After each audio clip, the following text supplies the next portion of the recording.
За последние сутки в Коми коронавирус выявили у 229 человек. 6 скончалось. Сложные формы заболевания отмечаются и у детей. Сегодня из Ухты санавиация доставила в Сыктывкар ребенка с тяжелым повреждением легких. Сейчас маленький пациент находится под пристальным наблюдением врачей. Всего же в стационарном отделении инфекционной больницы пребывают 43 ребенка с ковидом.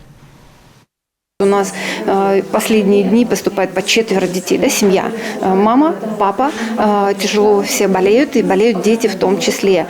У нас есть уже случай, был носительство и легкого течения 5-дневного ребенка. Но сейчас у нас был клинически больной, да, 2-месячный ребенок.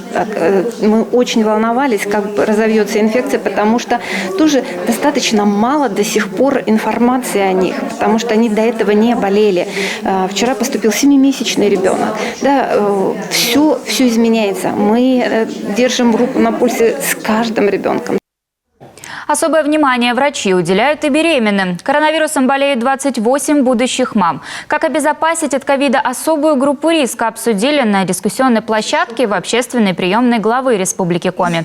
Как отметила главный врач Коми республиканского перинатального центра Ольга Лебедева, вакцинация на сегодняшний день беременным противопоказана. Ситуацию сможет спасти коллективный иммунитет.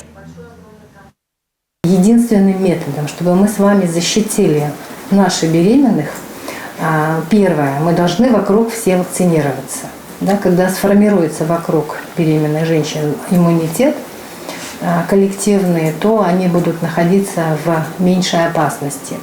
Второй момент, когда планируется беременность, да, то необходимо тоже вакцинироваться. Во время беседы руководитель профильного министерства Игорь Дягилев затронул тему состояния коечного фонда. Количество коек увеличивают ежедневно. Под борьбу с коронавирусом переведут и детский санаторий «Кедр» в Ухте.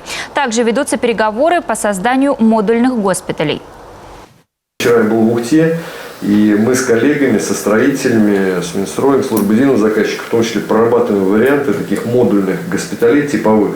Мы сейчас проведем все подсчеты, дальше предоставим главе, и, скорее всего, я буду говорить, что это решение нам нужно.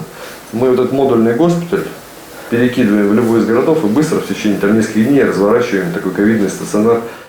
Параллельно ведется работа и по оказанию высокотехнологичной и специализированной помощи населению. Правительство республики сейчас ведет переговоры с федеральными центрами, которые готовы принять пациентов из Коми. Уже достигнута договоренность с 80 клиниками.